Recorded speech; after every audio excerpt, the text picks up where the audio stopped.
Hoy día vamos a continuar con la clase del rapto de la iglesia. Hoy día es la clase número 6 y vamos a continuar viendo argumentos o posturas con respecto a esta doctrina. En las primeras clases, de la clase 1 hasta la 4 más o menos, hemos visto las bases de la doctrina del rapto de la iglesia. Si no me equivoco, la clase número 4 fue un análisis de la profecía de las 70 semanas de Daniel, ubicada en Daniel capítulo 9. A partir de la clase número 5, la clase anterior, empezamos a ver las distintas posturas con respecto al tiempo en el que va a suceder el rapto de la iglesia. La doctrina del rapto es una doctrina bíblica, pero lo que está en discusión entre muchos cristianos es cuándo va a suceder el rapto.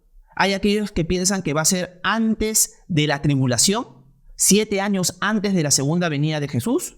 Otros piensan que va a ser 3 años y medio antes, otro 1 año y medio antes, otros que el rapto y la segunda venida son al mismo tiempo, otros que el rapto va a suceder varias veces en el transcurso de los últimos 7 años. Hay diferentes posturas. Cada uno tiene sus argumentos. Hemos ido analizando varios. La clase anterior hemos visto el rapto mitribulacional, hemos visto el rapto parcial y por último vimos el rapto preira. Vimos sus argumentos y hablé un poco de por qué yo discrepo con esas posturas.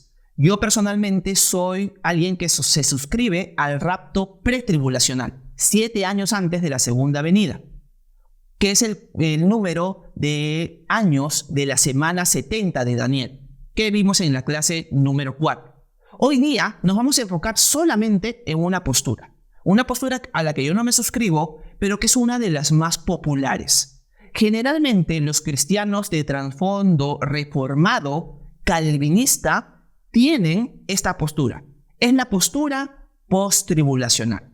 Y vamos a hablar un poco acerca de ella. Como ustedes saben, mientras voy desarrollando la clase, dejen sus preguntas mientras vamos conversando al respecto y voy a hacer pausas para ir tratando de contestarlas hacia el final de la clase. Así que arranquemos con la presentación para ir viéndola.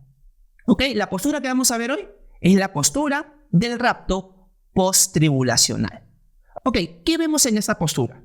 Primero, que algunos han llamado a esta postura la versión yo-yo o yo-yo. ¿Por qué la llaman así?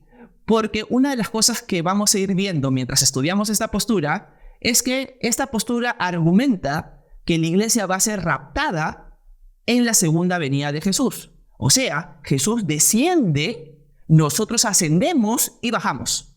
O sea, en buena cuenta es como que rebotamos. Subimos para bajar. No esperamos a Jesús en la tierra porque Él ya está bajando, sino subimos y bajamos.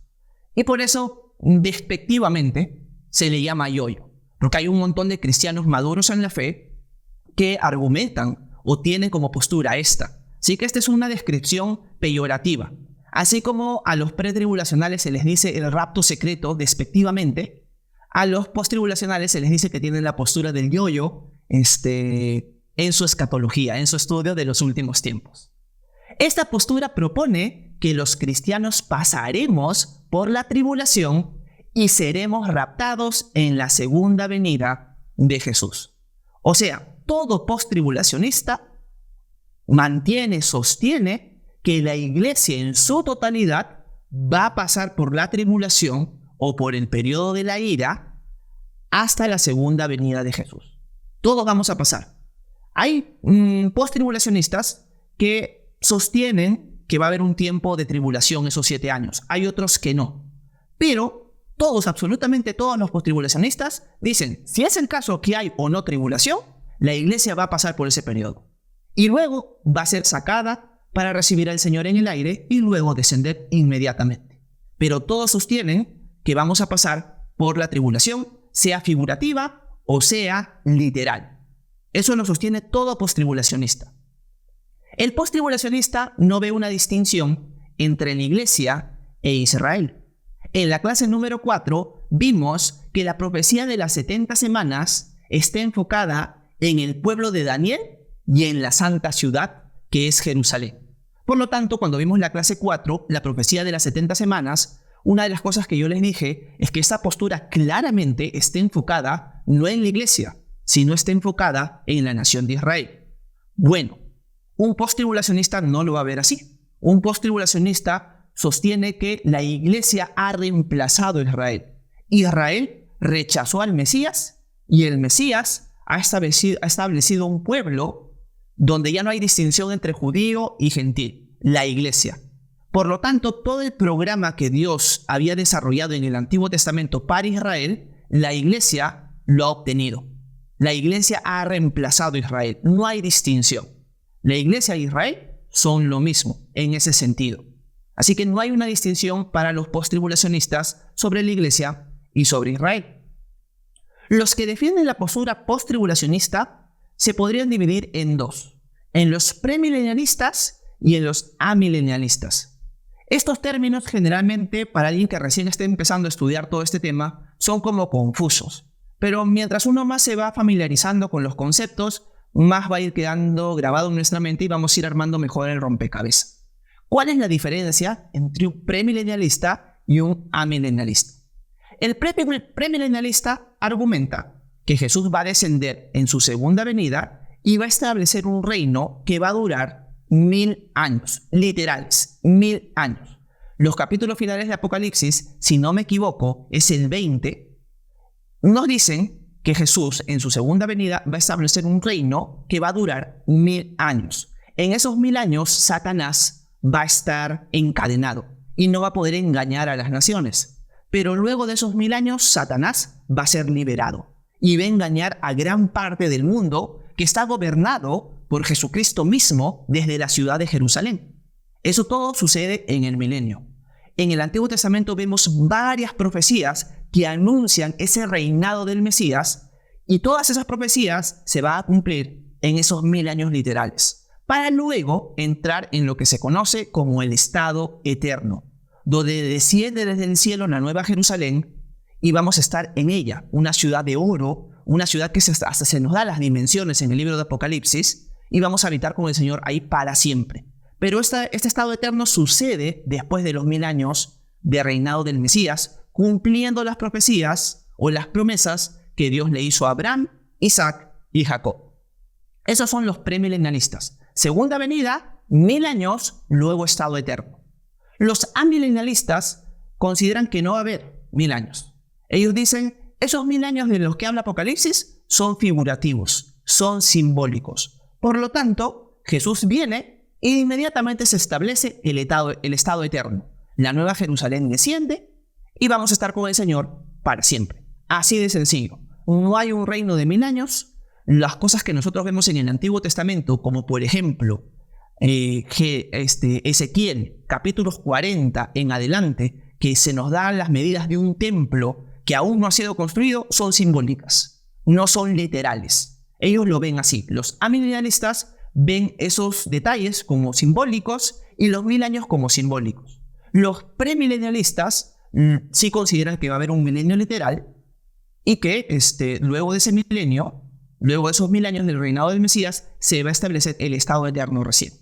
Pero los dos están de acuerdo en que la iglesia va a pasar por la tribulación o por los 7 años finales y van a estar raptados o van a ser raptados al mismo tiempo que la segunda venida. Donde discrepan es lo que pasa después, pero no antes. Esa es la diferencia o esa es la división que hay en la postura post-tribulacional. Hay los premilenialistas y los amilenialistas. Eso es lo primero que podría decirles con respecto a la postura post-tribulacional y a quienes se suscriben a ella. Esto es lo primero que les podía decir. Pero vamos a ver algunos argumentos de los post-tribulacionistas. ¿Qué es lo que argumentan? Ok, ¿por qué llegan a creer o por qué creen lo que creen? Vamos a verlos. Primer argumento, el argumento histórico. ¿Qué es lo que ellos dicen con respecto a la historia en este argumento? Que la iglesia histórica, desde los primeros siglos, desde Pedro, Pablo, Juan, los apóstoles, sus discípulos como Policarpo, Ireneo, etcétera, etcétera, ellos tuvieron siempre una visión post-tribulacional. Los padres de la iglesia tenían en su entendimiento de los últimos tiempos que el rapto sucedía al mismo tiempo que en la segunda venida. Esto es algo que la iglesia ha creído históricamente. Esto es lo que un post-tribulacionista va a argumentar. La iglesia históricamente siempre ha creído. Las distintas posturas que hay hoy en día son nuevas, pero la iglesia histórica no creía eso. La iglesia histórica siempre equiparó el rapto con la segunda venida. Ojo, hago un paréntesis. Lo que estoy diciendo acá son los argumentos que ellos dan. Yo, como les he dicho, discrepo de ellos. Más adelante vamos a ver por qué discrepo. Pero estos son los argumentos que ellos dan. Si ustedes estuvieran hablando con un post-tribulacionista, esto es lo que ellos les dirían. ¿Ok? Eso quiero dejarlo claro. Ok, ese es el primer argumento, el argumento histórico. La iglesia siempre creyó en el rapto post-tribulacional. Segundo argumento que ellos te podrían presentar. Solo hay una venida de Cristo y es post-tribulacional. Solo hay una venida de Cristo y es post-tribulacional. Lo que ellos dicen en esta postura es que nosotros nunca encontramos que hayan distintas venidas. Me están diciendo, te podrían decir, que Jesús no es que viene por segunda vez, sino que va a venir por segunda y por tercera vez. Porque si tú me estás diciendo que el rapto es antes de la segunda venida, entonces ya no sería segunda venida, sería tercera venida.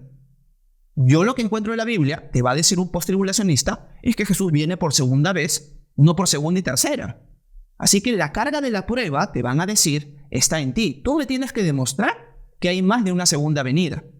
Pero lo que yo veo en la Biblia es que solo hay una adicional. Jesús ya vino en la primera y hay otra más. No hay más venidas. Esta es la única, por lo tanto, el rapto sucede al mismo tiempo que la segunda venida. Y se van a amparar en el libro de Mateo. Vamos a leer ese capítulo, el capítulo 24, donde se nos muestra a Jesús descendiendo y juntando a sus elegidos de los 4 puntos de la tierra. Ellos te van a decir eso. Otro argumento que van a levantar es el siguiente. La resurrección y el regreso de Cristo suceden al mismo tiempo. La resurrección y el regreso de Cristo suceden al mismo tiempo.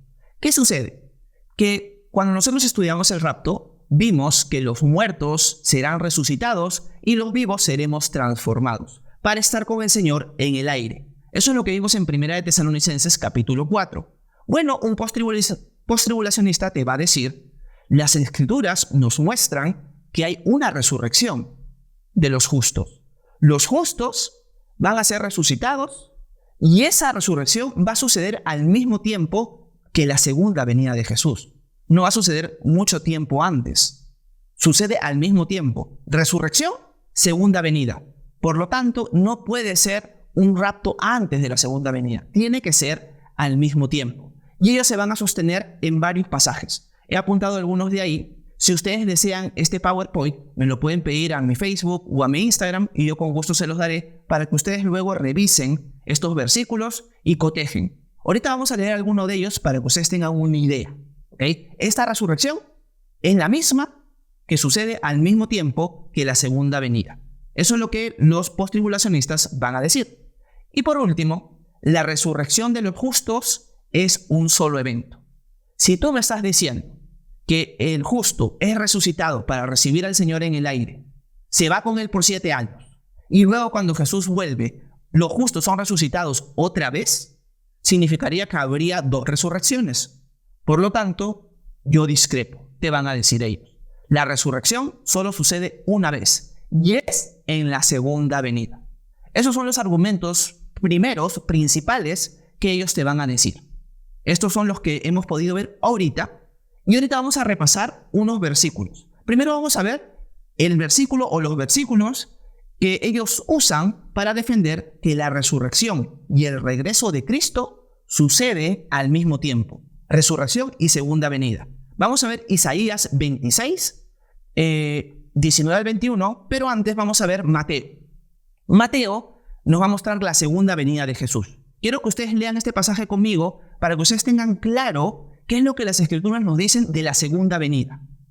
Esto es algo claro, es la segunda venida.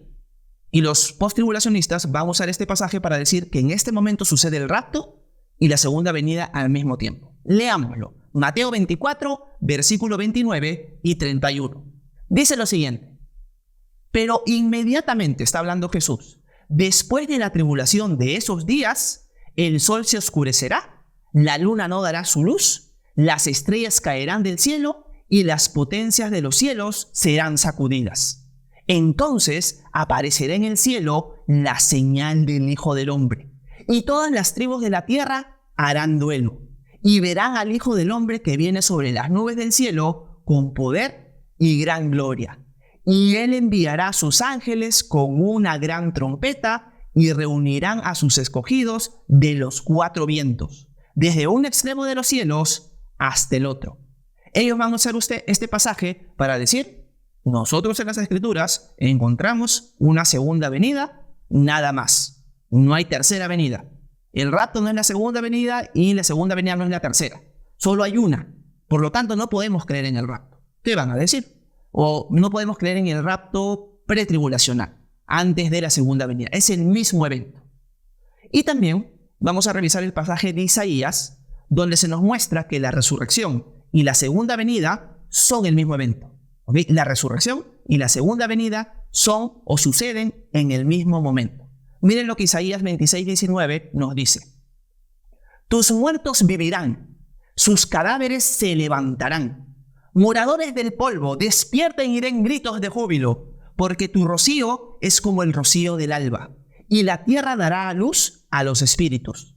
Ven, pueblo mío, entre tus aposentos y cierra tras ti tus puertas. Escóndete por corto tiempo hasta que pase la indignación, porque el Señor va a salir de su lugar para castigar la iniquidad de los habitantes de la tierra.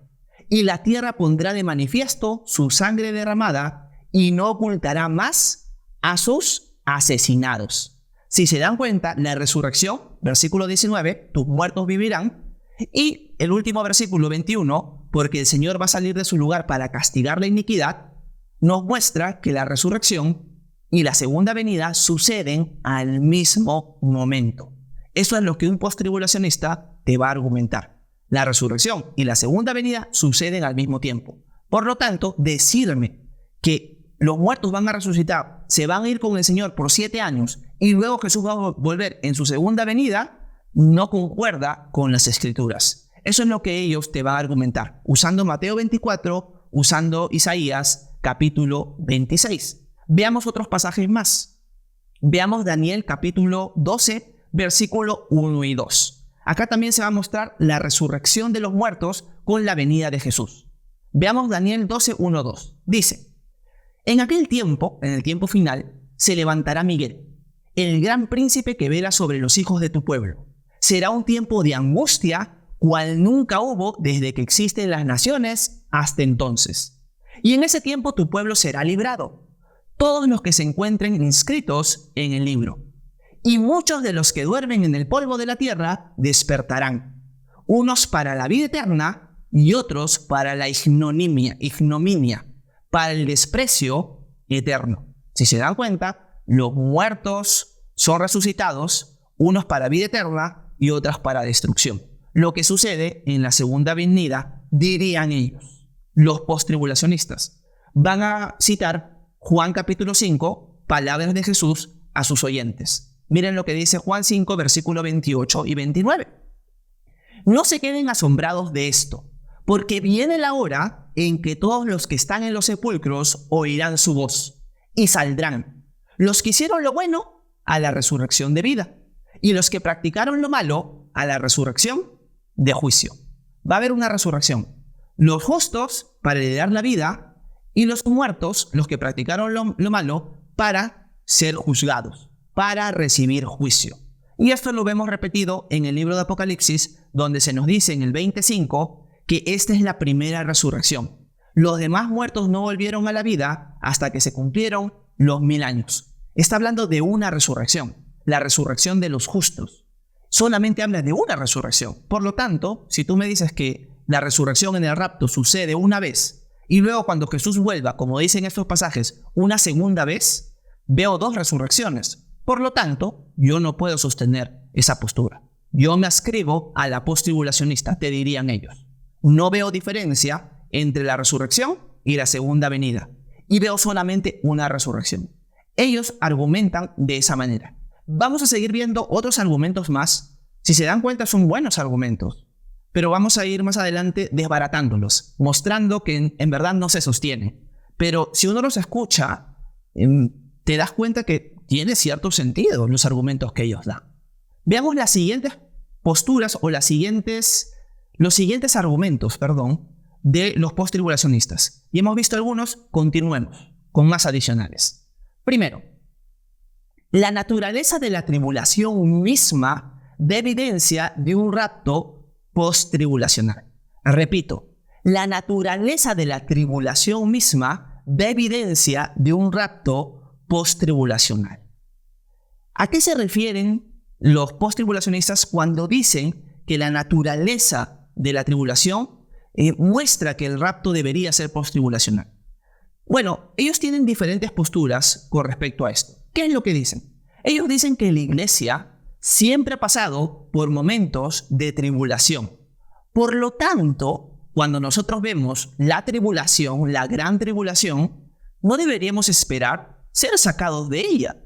La iglesia históricamente siempre ha pasado por tiempos de persecución. Si uno lee, por ejemplo, a Eusebio en su historia eclesiástica, los años más o menos 300, él va a contar los sufrimientos que tuvieron los cristianos bajo los emperadores romanos. Diocleciano, por ejemplo, un emperador romano, fue alguien muy cruel y macabro con la iglesia.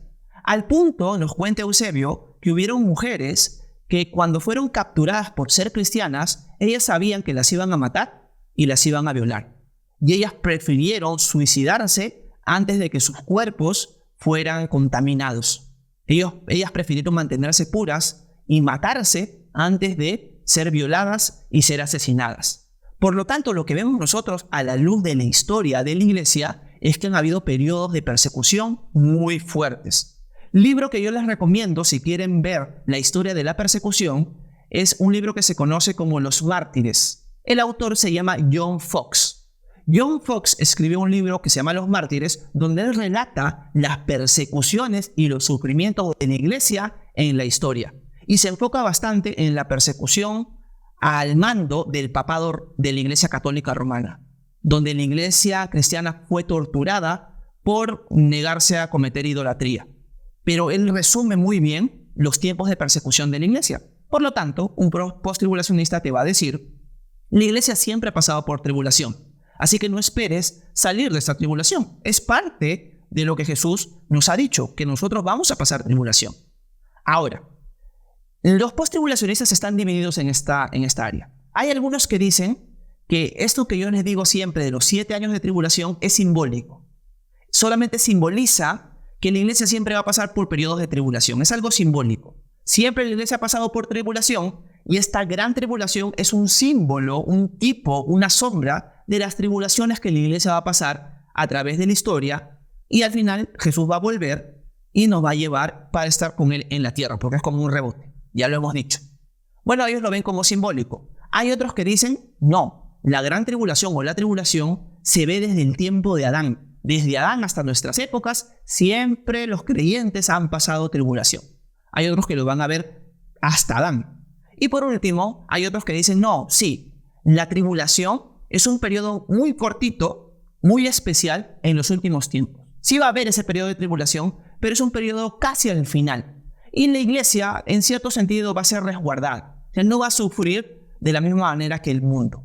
Hay estas diferentes posturas dentro de los post-tribulacionistas. Hay aquellos que dicen, la iglesia siempre ha pasado tribulación y es simbólico.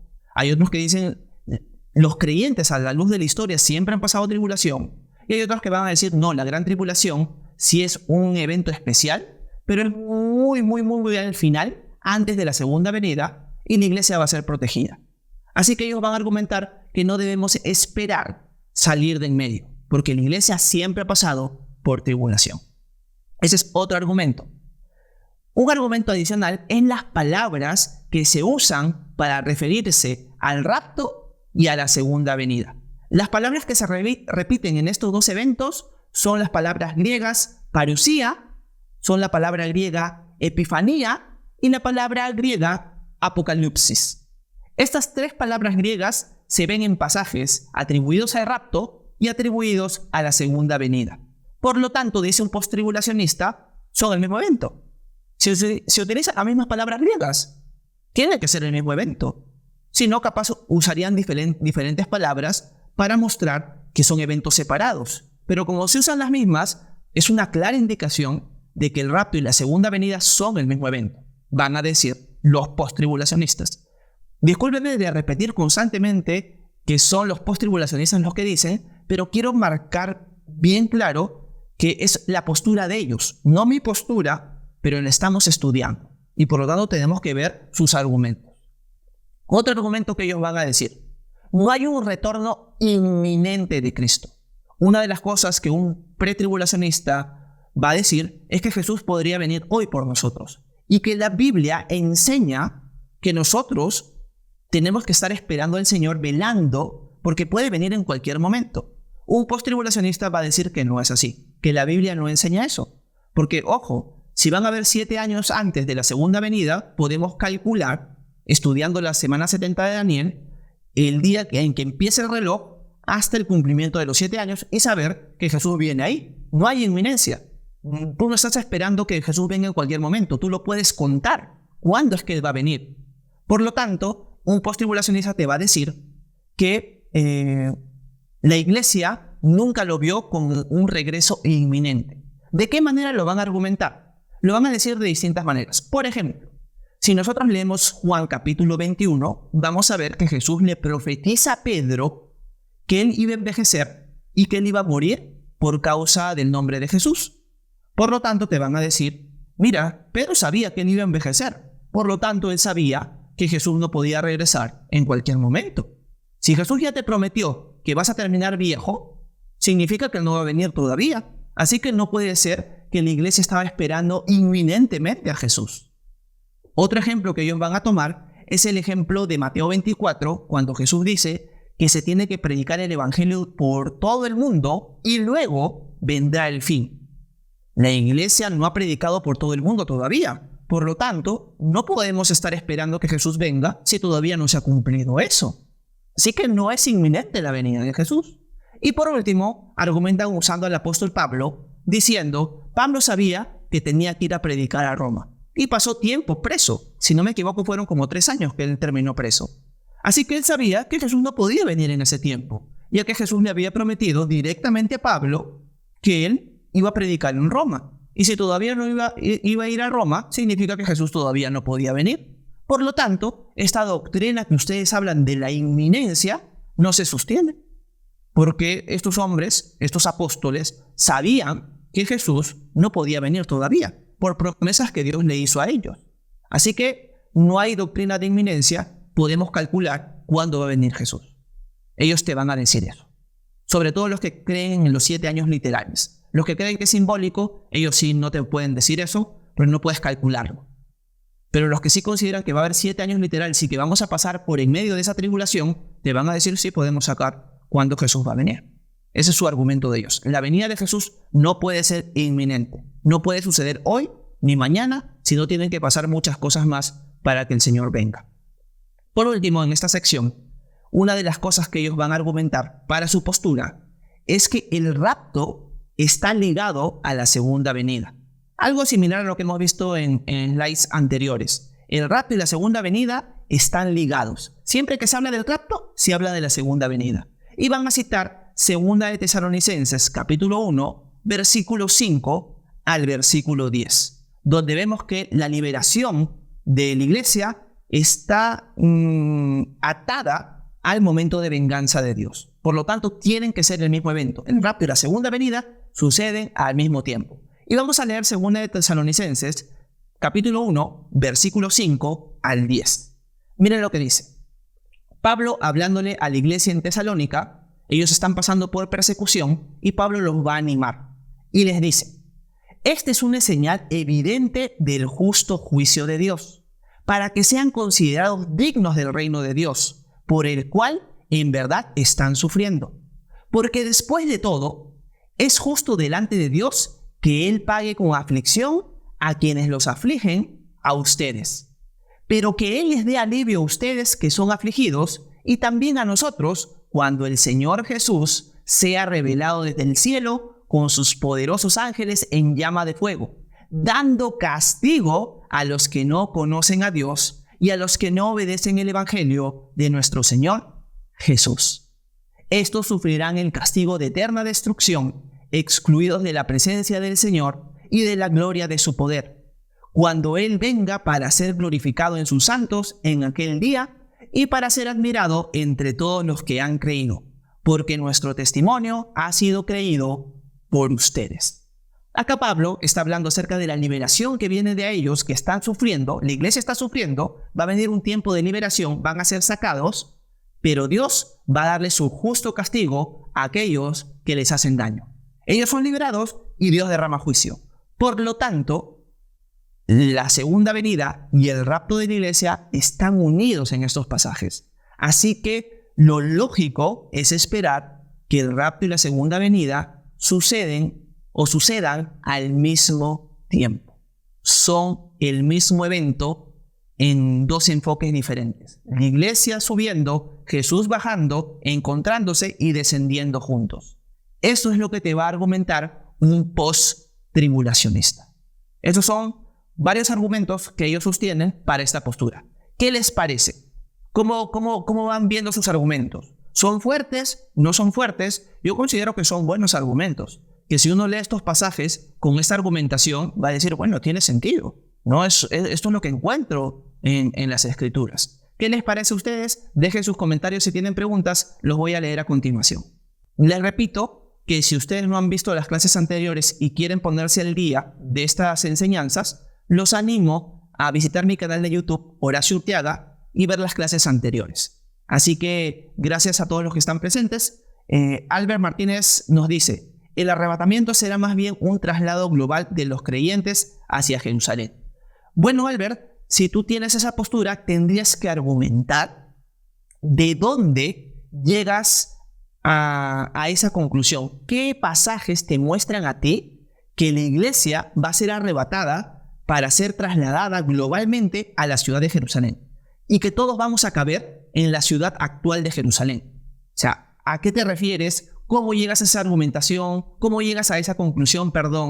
Yo creo que sería importante que tú sistematices tu creencia y que puedas argumentar en favor de ella. Personalmente, discrepo con tu conclusión. No encuentro nada en las Escrituras que nos muestre un rapto en el cual la iglesia no es raptada para recibir al Señor en los aires y estar con Él, sino para ser raptada y ser llevada a Jerusalén. No encuentro nada en las Escrituras que me diga eso. Ok, Albert nos dice, me refiero a que seríamos reunidos con Cristo. Ok, entonces Albert, según lo que te entiendo, obviamente por temas de texto uno se limita en la conversación, por lo que te entiendo, el rapto va a ser un momento en el cual nos reunimos con Cristo y nos vamos a Jerusalén. En este caso creo yo que te estarías refiriendo a la Nueva Jerusalén. Esto significaría que si hubieras estado quizás desde el principio de la clase, tú eres alguien que crees en el rapto post-tribulacional, pero eres amilenial. No crees que va a haber un milenio literal. Consideras que el rapto y la segunda venida son lo mismo, pero que inmediatamente después de eso se establece el estado eterno en la Nueva Jerusalén. Justo hoy estamos hablando acerca de los argumentos de tu postura, ¿ok?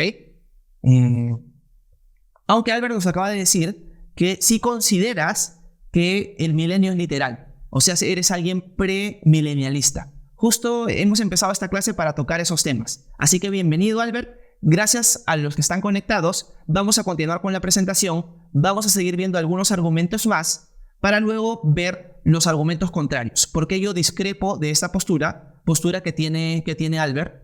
Yo personalmente, Albert, soy premilenialista, soy alguien que cree en el rapto pretribulacional, pero estamos viendo las distintas posturas y estamos tratando de ser justos con ellas, porque es importante conocer las posturas con las que discrepamos y ver sus argumentos y sopesarlos. Quizás nosotros estamos equivocados y esta postura es la correcta.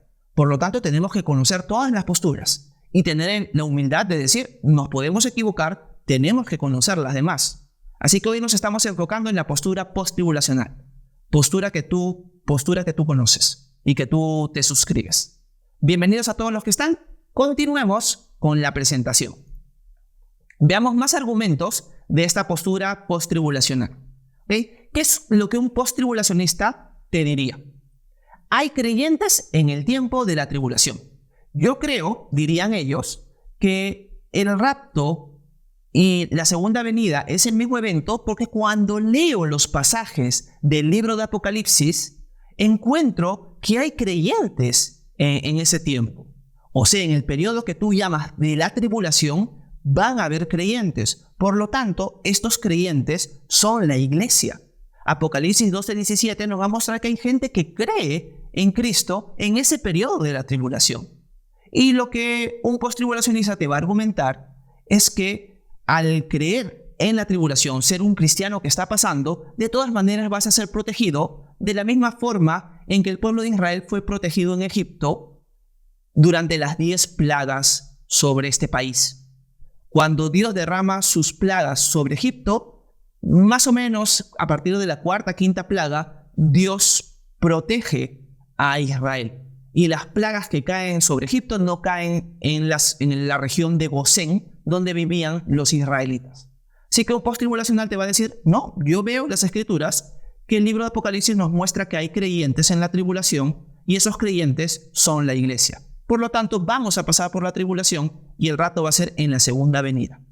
Otro argumento adicional es que ellos van a decir que la ira de Dios recién sucede al final de la semana 70 de Daniel que estudiamos en la clase número 4. Los 7 años finales, en la última parte de esa semana de 7 años, va a suceder recién ahí la ira de Dios. Eso es lo que ellos van a argumentar. Pero que nosotros vamos a pasar por ella, pero va a ser un tiempo muy corto. Y que en cierto sentido vamos a ser protegidos, como lo fue Israel en las 10 plagas de Egipto. Otro argumento que ellos van a soltar es que las escrituras no hacen distinción entre Israel y la iglesia. Eso es algo de lo que hablamos al principio. Israel y la iglesia para un postribulacionista son lo mismo. O sea, Dios no tiene un plan para uno y un plan para otro. La iglesia reemplazó a Israel y la iglesia ahora es el Israel de Dios. Como Pablo lo dice en Gálatas capítulo 6, versículo 16. La iglesia ahora es el Israel de Dios. El Israel étnico, la nación, rechazó al Mesías y por lo tanto el enfoque de Jesús, el enfoque de Dios, pasó de Israel étnico a la iglesia. No hay distinción entre los dos. Por lo tanto, cuando vemos creyentes en el libro de Apocalipsis, no son Israel, sino es la iglesia pasando por ese periodo. Otro argumento adicional, ya para ir terminando más o menos la clase, es que la trompeta final de 1 de Corintios capítulo 15 es la misma trompeta de Mateo capítulo 24. Hemos leído Mateo 24. Ustedes han visto que el Señor va a descender, va a enviar sus ángeles para recoger a los creyentes de distintas partes dispersos por toda la tierra y Él va a venir con trompeta, por así decirlo, con la trompeta final, porque es la trompeta en su segunda venida. Bueno, ellos van a decir, esta trompeta es la misma trompeta de Pablo en 1 de Corintios capítulo 15, cuando Pablo dice que cuando suene la trompeta final, los muertos seremos transformados, o los muertos serán resucitados, los vivos seremos transformados, de corruptible a incorruptible, en un abrir y cerrar de ojos, dice Pablo, a la trompeta final. Esta trompeta final y la trompeta de la segunda venida de Jesús son el mismo evento. Un postribulacionista te va a argumentar esto. Por último, ellos te van a decir que nunca se les prometió a los creyentes escapar de la tribulación. Todo creyente tiene la promesa de parte de Dios de pasar por tribulación. Es una realidad. Lo vas a encontrar durante todo el Nuevo Testamento. Con mi iglesia local estamos estudiando Mateo capítulo 10 y en Mateo capítulo 10 la mayor parte del sermón Jesús lo va a enfocar en la persecución y en la tribulación que pasan los creyentes. Por lo tanto, no esperemos que nosotros somos los escogidos, que justo a nosotros no nos va a pasar nada. Justo a nosotros vamos a ser quitados de en medio en el periodo de la tribulación. ¿Por qué nosotros tenemos ese privilegio y nuestros hermanos en la fe de siglos pasados no lo tuvieron? Ese es el argumento que ellos te van a soltar. Y van a citar Juan capítulo 16, versículo 33, segunda de Timoteo 3:12 y el libro de los Hechos en general, donde vemos la persecución de los discípulos. Vamos a leer algunos pasajes para que ustedes entiendan a qué me refiero. Juan 16:33, Jesús hablando a sus discípulos les dice: estas cosas les he hablado para que en mí tengan paz. En el mundo tienen tribulación, pero confíen, yo he vencido al mundo. Otras versiones dice: en el mundo tendrán tribulación, pero confíen, yo he vencido al mundo. Jesús nos promete como discípulos pasar por tribulación. Pablo a su discípulo Timoteo le dice: y en verdad, todos los que quieren vivir piadosamente en Cristo Jesús serán perseguidos. Si tú eres alguien que vives piadosamente en Cristo Jesús, vas a ser perseguido de alguna u otra manera. Por lo tanto, hay una promesa de persecución para nosotros los cristianos. Y en el libro de los Hechos vemos a la iglesia pasando por persecución. Y en Hechos capítulo 8, versículo 1, Lucas escribiendo nos dice: y Saulo estaba de completo de acuerdo con ellos en su muerte. En aquel día se desató una gran persecución en contra de la iglesia de Jerusalén, y todos fueron esparcidos por las regiones de Judea y Samaria, excepto los apóstoles. Nuevamente, vemos a la iglesia pasando por persecución y a la iglesia prometiéndosele persecución y tribulación. Por lo tanto, un postribulacionista va a decir: va a llegar un tiempo de tribulación, y ese tiempo de tribulación la iglesia lo va a experimentar. Y el que nos va a sacar de en medio va a ser Jesús, pero en su segunda venida. Él va a venir a reinar. Por fin este tiempo tan difícil se va a acabar y vamos a reinar con el Señor para siempre. Un postribulacionista te daría estos argumentos. Ahora vamos a pasar a revisar por qué yo no sostengo esta postura y cuáles son los problemas que yo encuentro con ella. Vamos a ir a ver los problemas de esta postura. Personalmente les digo que al ir estudiando el postribulacionismo, veo que sus argumentos son buenos. Veo que sus argumentos, si tú los analizas individualmente, uno por uno, tienen cierto sentido. Los entiendo. Entiendo por qué alguien podría ser postribulacionista. Pero cuando escarbo un poco más en las escrituras y me enfoco más en el panorama general, me doy cuenta que estas posturas no se sostienen y discrepo con ellas. Vamos a ver algunas de las discrepancias que tengo con estas posturas. Vamos a ver varias. La primera es el tema de la cantidad de variaciones que un postribulacionista tiene. Hay distintos, o sea, dentro del postribulacionismo, hay diferentes posturas. Hay unos que piensan de una forma, hay otros que piensan de otra, no se ponen de acuerdo. Hay una gran variedad de postribulacionistas. En lo que sí están de acuerdo todos es que todos vamos a pasar, la iglesia, por la tribulación. En eso están de acuerdo absolutamente todos. Pero lo que sucede después o lo que sucede en medio, no hay un consenso con respecto a eso. ¿En qué cosas no tienen concepto? Vamos a ver algunos. En la doctrina de la tribulación, como lo dije, algunos piensan que es simbólico, algunos piensan que es literal, algunos piensan que pasamos tribulación desde el tiempo de Adán. No están de acuerdo en eso. No todos dicen: sí, va a haber 7 años de tribulación. Algunos dicen: no va a haber eso de tribulación. Es solamente un símbolo de las tribulaciones que la iglesia va a pasar en el transcurso de la historia. Como en el Imperio Romano, como en el Papado, va a llegar un tiempo también de tribulación, y esta gran tribulación es simbólica nada más. Otros sí la van a ver literal. No hay un consenso entre ellos en esa postura. Algunos, como les dije, creen que va a haber un milenio después de la segunda venida, otros creen que no. Por ejemplo, Albert, que nos escribió, nos dice: no, yo sí creo que hay un milenio literal. Bueno, la mayoría de postribulacionistas no considera que esa es una postura correcta. Ellos piensan que Jesús viene y luego se establece el estado eterno. No va a haber un milenio literal. Entonces no están de acuerdo dentro de esa postura. ¿Okay? Tienen esas discrepancias. Cuando Jesús venga en su segunda venida, ¿quiénes van a ser las personas que van a poblar la tierra? ¿Cuáles van a ser las personas? ¿Van a haber incrédulos? ¿Todos van a ser creyentes? No se ponen de acuerdo también en eso. Hay una discrepancia. ¿Qué tipo de cuerpos van a tener? ¿Van a ser cuerpos mortales? ¿Van a ser cuerpos glorificados? Tampoco hay consenso dentro del mundo postribulacionista. ¿Cuándo se van a juzgar a las naciones? O sea, Dios va a establecer un juicio sobre las naciones global.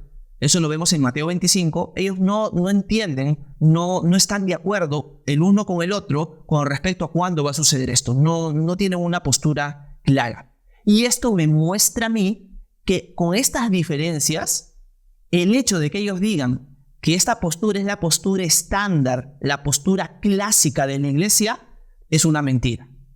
O que no lo están diciendo adecuadamente.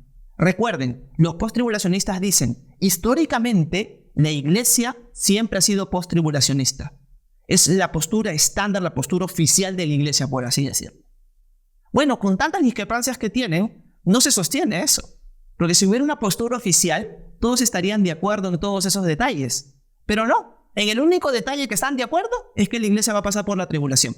Nada más. Y hasta discrepan en si la tribulación es literal o es simbólica.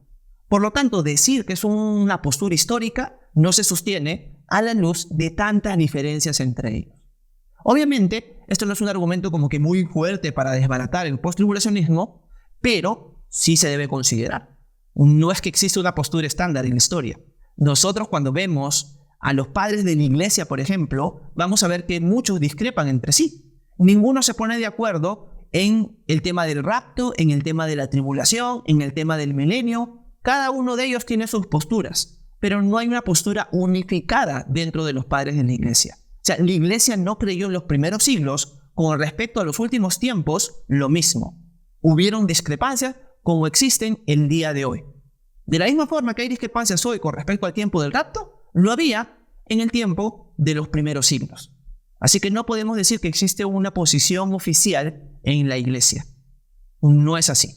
Así que decir que el postribulacionismo es histórico es una postura inadecuada. No es real, no es verdadera.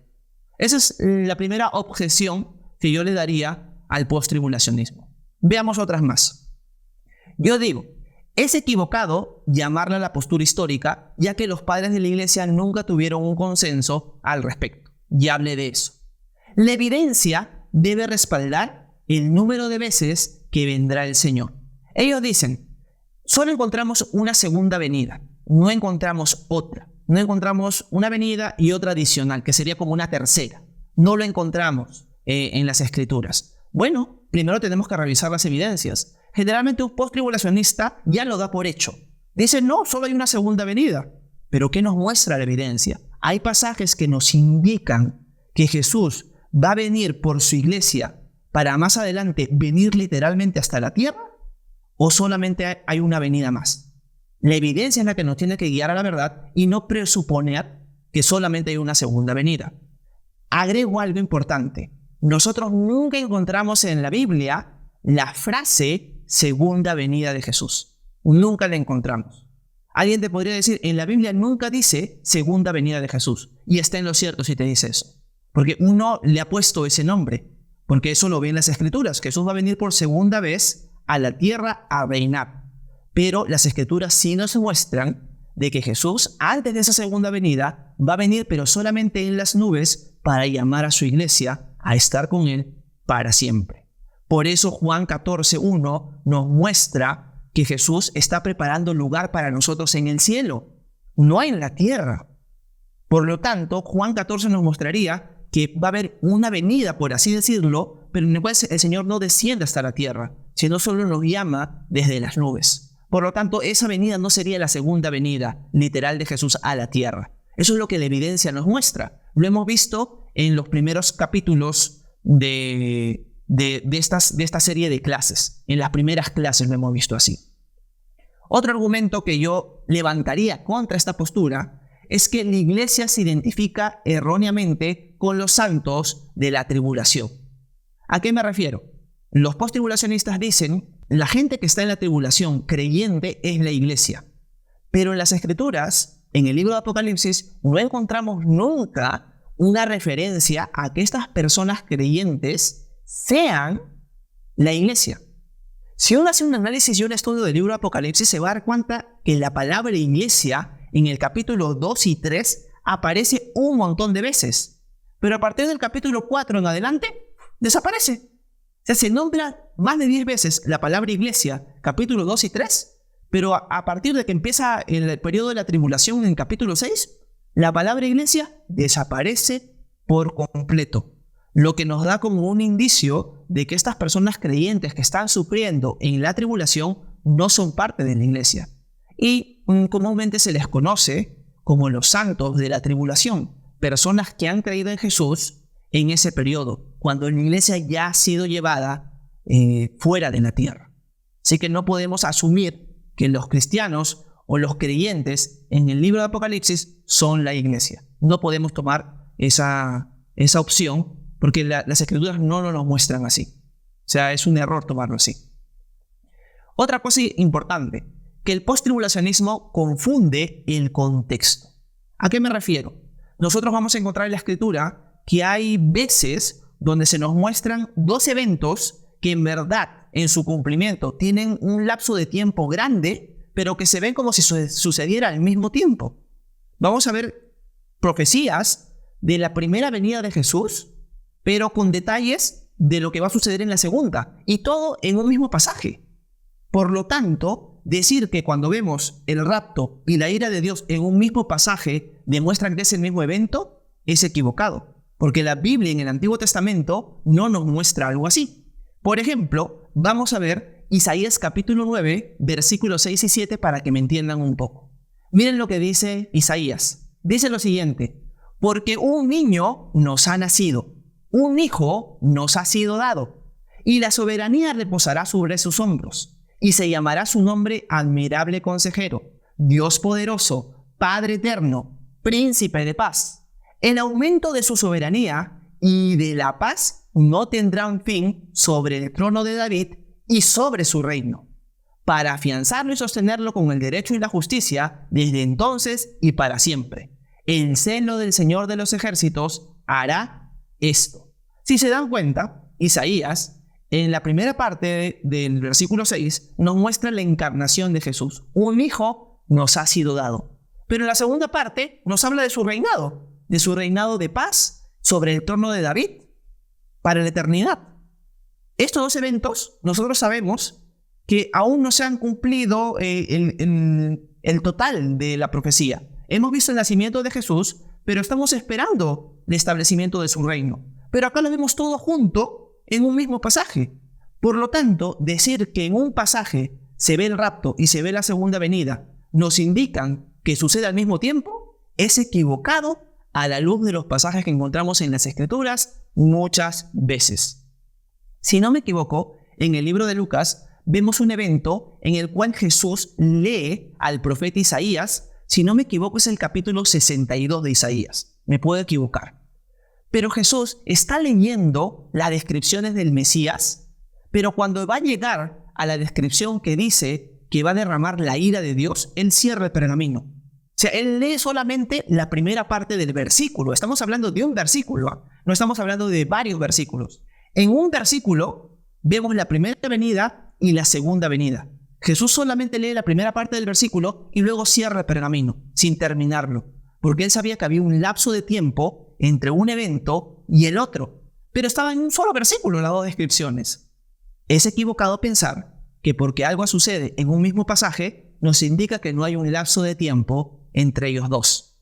Por lo tanto, yo sostengo que el rapto y la segunda venida son eventos separados a la luz de muchos pasajes y muchas verdades más que encontramos en las Escrituras. Cuando revisamos los argumentos de los posttribulacionistas, ustedes recordarán que en Juan capítulo 5, Jesús dice que los muertos que son justos, los justos, van a resucitar para vida eterna. Y los que son impíos van a resucitar para juicio. Jesús lo dice como si sucediera al mismo tiempo. Los justos resucitan, los injustos resucitan, unos para vida eterna y otros para juicio. Pero cuando leemos el libro de Apocalipsis, nos damos cuenta que entre la resurrección de los justos y la resurrección de los injustos hay un lapso, escuchen esto, de 1000 años. ¿Dónde lo está? En Apocalipsis 20, del 4 al 5. Vamos a leer el pasaje, ya vamos a acabar, no se preocupen, ya tenemos buen tiempo revisando los argumentos y los contraargumentos, ahorita terminamos. Dice lo siguiente Juan al escribir Apocalipsis. Dice: también vi tronos y se sentaron sobre ellos los que se les concedió autoridad para juzgar. Y vi las almas de los que habían sido decapitados por causa del testimonio de Jesús y de la palabra de Dios, y a los que no lo habían adorado a la bestia, ni a su imagen, ni habían recibido la marca sobre su frente, ni sobre su mano. Volvieron a la vida, resurrección, y reinaron con Cristo 1000 años. Esta es la primera resurrección. Los demás muertos no volvieron a la vida hasta que se cumplieron los 1000 años. ¿Se dan cuenta? Hay un lapso de la resurrección de los justos con la resurrección de los injustos. Este lapso es de 1000 años. Pero en Juan capítulo 5, como lo vimos anteriormente, Jesús lo pone como si sucediera en el mismo momento. Los justos para vida, los injustos para juicio. Esa resurrección va a suceder. Lo pone ahí mismo, en la misma frase. Pero hay un lapso de 1000 años entre uno y el otro. Por lo tanto, vuelvo a repetir, el hecho de que encontramos pasajes que hablan del rapto y la segunda venida en el mismo contexto no significa que tengan que suceder al mismo tiempo. Así que, por lo tanto, yo no sostengo que esa sea una postura válida. A la luz de toda la Escritura, se ven esos lapsos de tiempo abismales entre un evento y el otro. Es más, podría agregar que para un judío entender que el Mesías iba a venir en su primera venida a sufrir y en su segunda venida a reinar, que eran 2 venidas, era prácticamente imposible. Nosotros, como ya pasó, lo tenemos claro, pero alguien en el Antiguo Testamento veía al Mesías sufriente, pero otro Mesías reinando, y no entendía. Uno se está muriendo y el otro está reinando. Uno sufre y el otro reina. No entiendo. Lo que no sabían era que había 2 venidas, la primera para sufrir y la segunda para reinar. Y hay pasajes, como les dije, donde se mezclan las 2 cosas. Se mezcla el nacimiento de Jesús, su humanidad, y se mezcla su reinado eterno, cuando son eventos separados. Así que el contexto no ayuda a los postribulacionistas. No es necesario tener un indicativo claro de que no va a haber lapso, porque las Escrituras lo han hecho constantemente. Terminemos. Otros argumentos que podría levantar, ya de varios que estoy levantando en contra, es una clase un poco larga, es que se tiene una doctrina incorrecta de la iglesia. Cuando yo veo las Escrituras, veo que Dios tiene un plan para Israel y tiene un plan para la iglesia. Pero la iglesia no ha reemplazado a Israel. Lo vimos en la clase 4 cuando estudiamos la semana 70 de Daniel.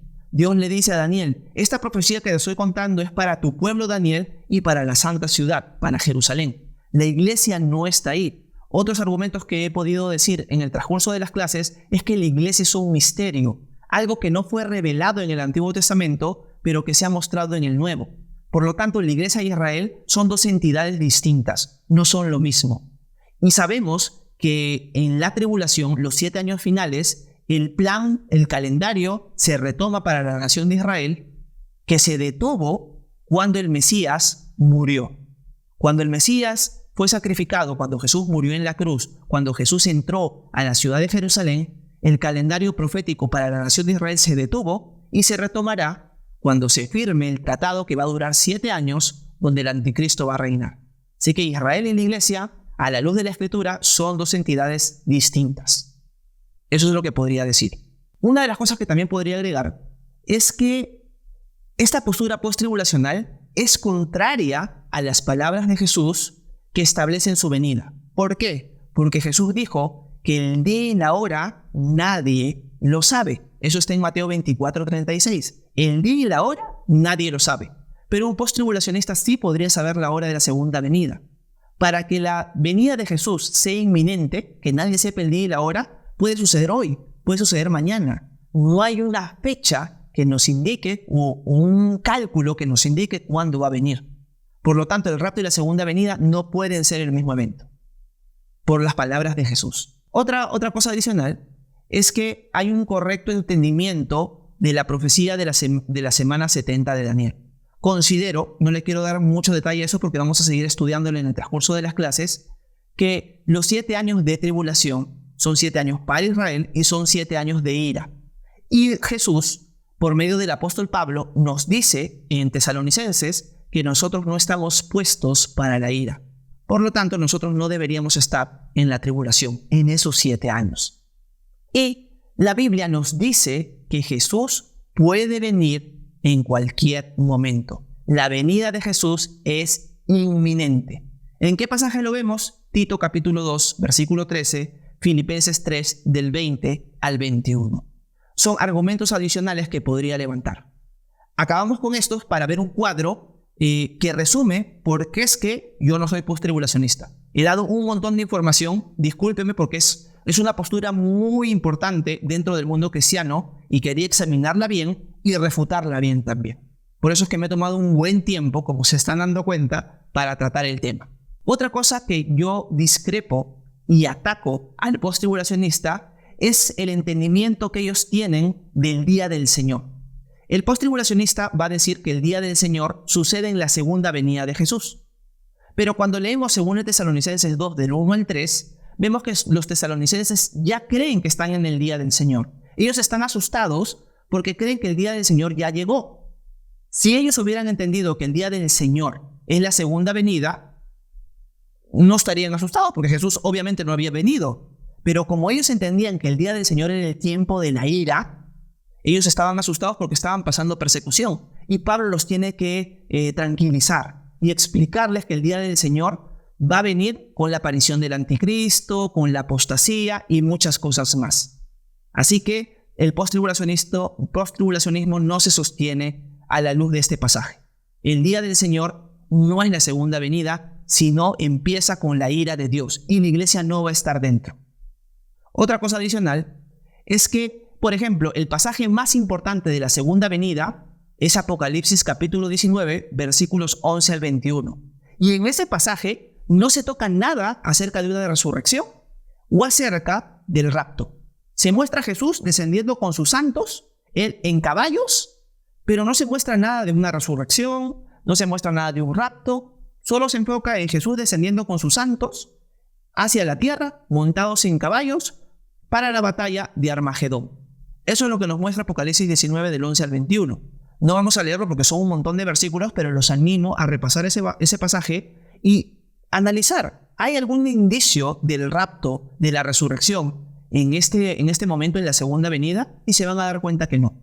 Por lo tanto, hay una ausencia de información acá. Y este es el argumento que considero más fuerte para refutar el postribulacionismo. El argumento de Mateo 25, 31 al 33. No vamos a leer el pasaje por falta de tiempo, lo tengo en la presentación, pero Jesús desciende al final de Mateo capítulo 25 y dice que Él separa a las ovejas de las cabras. Esto sucede en la segunda venida. Jesús desciende, separa a las ovejas de las cabras. La pregunta es, si nosotros, según el postribulacionismo, nos vamos en el rapto, cuando descendemos con Jesús, ¿qué ovejas son las que va a separar de las cabras? Porque nosotros ya estamos con Jesús, pero se nos muestra a Jesús descendiendo, separando ovejas de cabras, los que han creído en Él, los que no. Pero según el postribulacionismo, cuando nosotros somos arrebatados, vamos a descender con Jesús ya con cuerpos resucitados, pero ya no va a haber ovejas y cabras que separar, porque todo lo que va a quedar en la tierra son cabras. No tiene sentido lo que Jesús nos cuenta en Mateo 25 según la postura del postribulacionismo. No tiene sentido. Y no tiene sentido también equiparar la trompeta final de Pablo en 1 Corintios 15 con la trompeta de la segunda venida de Jesús. Hay una diferencia entre estas dos trompetas. ¿Cuál es la diferencia que yo encuentro en estas dos trompetas? Vamos a ver un cuadro. El cuadro nos muestra en el lado izquierdo la trompeta de 1 Corintios 15 y la de Tesalonicenses. Y en el lado derecho nos muestra la trompeta de Mateo 24, 31. Veamos la diferencia y con eso acabamos. El tema de unos es la iglesia siendo raptada y en el otro los creyentes judíos en la gran tribulación. Son dos grupos distintos. Obviamente el postribulacionista no ve la trompeta de Mateo 24 como creyentes judíos, lo ve como la iglesia. Pero yo sí veo esa diferencia ahí. Eso es lo primero. Las circunstancias del evento. En las circunstancias de la trompeta del rapto, vemos que el enfoque está en la resurrección de los creyentes que han fallecido y en el arrebatamiento de los creyentes vivos. En cambio, en la trompeta de Mateo 24, 31, vemos que no se menciona la resurrección. El enfoque está en reagrupar a creyentes que están vivos dispersos por toda la tierra. Hay una gran diferencia entre estos dos grupos. Uno hay resurrección y el otro transformación para ser arrebatados. El otro son creyentes, gente que ha creído, dispersa por todo el mundo, que son reagrupados. Enfoques y circunstancias distintas. El resultado en las del rapto es de unir a los creyentes vivos y a los que han resucitado para estar con el Señor para siempre. En cambio, en la segunda venida vemos que los elegidos son creyentes vivos que han sido reagrupados de entre toda la tierra para encontrarse con el Señor, quien está regresando en gloria. Completamente enfoques distintos. Y por último, las señales. En las señales que nosotros deberíamos esperar para que sucediera el rapto, vamos a encontrar que no hay ninguna. El rapto podría suceder en cualquier momento. Velen y oren, porque el Señor puede venir en cualquier momento por nosotros. En cambio, en la segunda venida, sí hay señales que preceden su venida. ¿Dónde encontramos esas señales? Las encontramos en Mateo 24, versículo 4 al 30. Los dolores de parto, los falsos profetas, guerras y rumores de guerras, un montón de cosas que anteceden a la segunda venida. En cambio, en los pasajes del rapto, de las trompetas, no encontramos que haya algo que indique que va a empezar o que va a pasar. En cambio, para la segunda venida, sí encontramos esas señales. ¿Hay señales para la segunda venida? Sí las hay. ¿Hay señales para el rapto? No las hay. Por lo tanto, veo también una distinción entre la trompeta de 1 Corintios 15 y la trompeta de la segunda venida de Jesús. Y eso, amigos, es el resumen que ha sido extenso de lo que cree un postribulacionista y por qué yo considero que esta postura es equivocada. Vuelvo a repetir, considero que si tú ves los argumentos postribulacionistas, tienen sentido, pero cuando escarbas más y ves los argumentos que estoy presentando, te das cuenta que al final es un muñeco de paja, por así decirlo. No se sostiene. Yo sostengo que el rapto tiene que suceder 7 años antes, y los que piensan distinto que yo, como los postribulacionistas, pueden tener buenos argumentos a la luz de su argumentación, pero no se sostienen con una buena contraargumentación, ¿no? Son hermanos en la fe, los respeto un montón, discrepan conmigo, pero por eso es que yo no me suscribo al postribulacionismo, porque no lo veo como una postura que se sostenga a la luz de otros pasajes que hemos visto a continuación. Espero que haya sido de su agrado esta enseñanza. Como ustedes saben, pueden revisar las demás en mi canal de YouTube. Así que vamos a pasar a la sección de preguntas, si es que alguno de ustedes las tiene, para conversar un poco con ustedes y terminar la clase así. Espero que se haya entendido. Si algo no se entendió, si algo no quedó claro, por favor háganmelo saber. Y como ustedes saben, pueden pedirme la presentación de PowerPoint cuando gusten, por mis redes sociales, por Instagram o por Facebook, me encuentran como Horacio Urteaga. Miguel Urteaga, buenas noches, mejor tarde que nunca. Sí, gracias Miguel por estar acá. Leito del 8A de Ari nos dice, escuché que el rapto no está en la Biblia. ¿Puede confirmar eso? Leito, discrepo con esa postura. Hoy día estamos viendo la clase número 6 del rapto de la iglesia. En las primeras clases, sobre todo en la 1, 2 y 3, argumentamos que el rapto sí está en la Biblia. Lo que generalmente se ataca a Leito es el tema de cuándo va a suceder. No que el rapto no suceda, sino cuándo. Hoy día hemos visto una postura que sostiene que el rapto sucede al mismo tiempo que la segunda venida. Los muertos son resucitados, los vivos son transformados con cuerpos glorificados, nos vamos al cielo para reunirnos con el Señor y descendemos inmediatamente con Él. Esa es la postura post-tribulacionista. Ellos consideran que va a suceder en la segunda venida el rapto. Yo discrepo con esa postura, pero que el rapto o la enseñanza del rapto es bíblica, la confirmo delante de ti. Confirmo que es una postura correcta, bíblica, y lo que se discute es el tiempo, no el suceso. Ok, Leito. Leito nos dice, ¿me podrías dar una cita bíblica donde se use la palabra rapto? Ese argumento o esa explicación la vimos en la primera clase. En la próxima clase, del miércoles de la siguiente semana, voy a analizar un poquito acerca de aquellas personas que dicen que el rapto no existe. Y uno de los argumentos que ellos dan es El rapto o la palabra rapto no aparece en la Biblia, por lo tanto no deberíamos creer en él. Te doy una respuesta rápida, Leito, de por qué sí sabemos que la doctrina del rapto es bíblica y que la palabra rapto, aunque no aparezca en la Biblia, en español, sí el concepto está ahí. La palabra rapto viene de la palabra latín rapere, que es la palabra que se usó para traducir la palabra griega harpazo. Harpazo es la palabra griega para arrebatar o arrebatamiento de 1 de Tesalonicenses capítulo 4. La palabra que se usa para arrebatar es harpazo, sí, que significa arrebatar violentamente. La palabra harpazo en el latín, en la Vulgata latina, se tradujo como rapere, y de ahí nace la palabra rapto en español o rapture en inglés. La palabra como tal en nuestras traducciones no está, pero en la Vulgata latina, si tú tuvieras una Biblia en latín, estaría la palabra ahí. Y nace de la palabra griega harpazo. Pero el concepto está claro ahí. Eso es lo que te podría decir, Leito. ¿Alguien tiene alguna pregunta de la clase que hemos visto hace ya más de una hora? Para si no, pasar a otras preguntas y terminar mi grabación aquí. Pero si alguien tiene alguna pregunta de la clase, la puede hacer en este momento. Pitch, bienvenido, gracias por estar aquí, o bienvenida.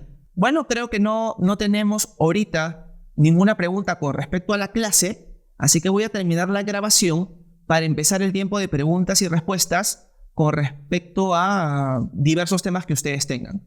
Albert, ¿tienes alguna pregunta de la clase? ¿O tienes una pregunta adicional? Ok.